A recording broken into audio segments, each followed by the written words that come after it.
Okay, this final video is going to look at something called conditional formatting. Basically, conditional formatting will change the colour of a cell usually, um, depending on what is actually the value in that particular cell. So it really makes the data quite visual and easy to understand.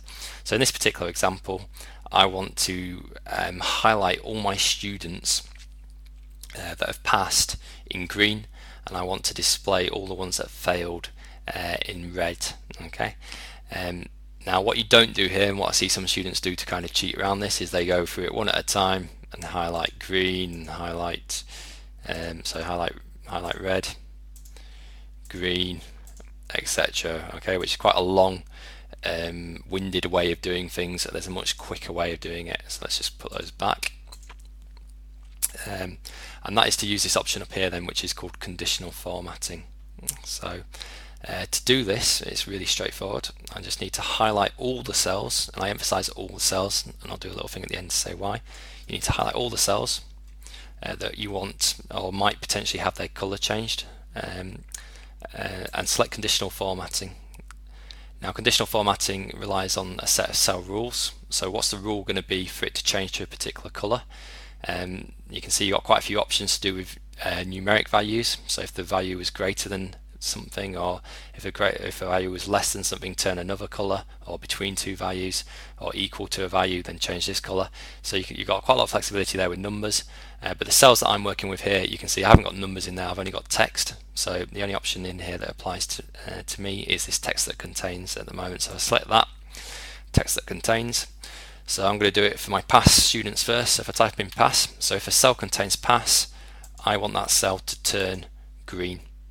Press OK. And you can see that all the students that have passed this exam are now highlighted in green, quite clear and easy for me to see.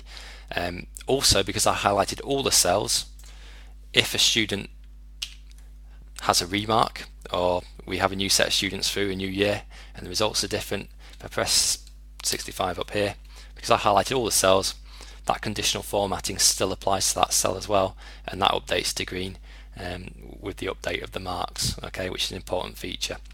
I just need to do the same thing again now for the students that failed, and again I need to make sure I highlight all the cells regardless of whether they say pass or fail in them, because at some point in time they could all be either a pass or fail. So if I highlight all those cells, back over to conditional formatting, back to highlight cell rules, back to text that contains, and in this time it's a fail option, isn't it? So I'm going to type in fail there. Red seems a fairly suitable colour for that, and if I press OK, you can see that all my fail students are highlighted as well.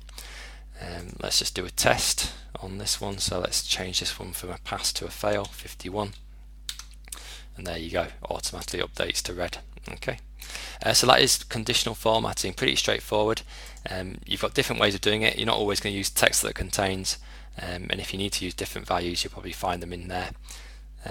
So yeah, that's that. The only thing to remember is make sure you highlight all the cells with that.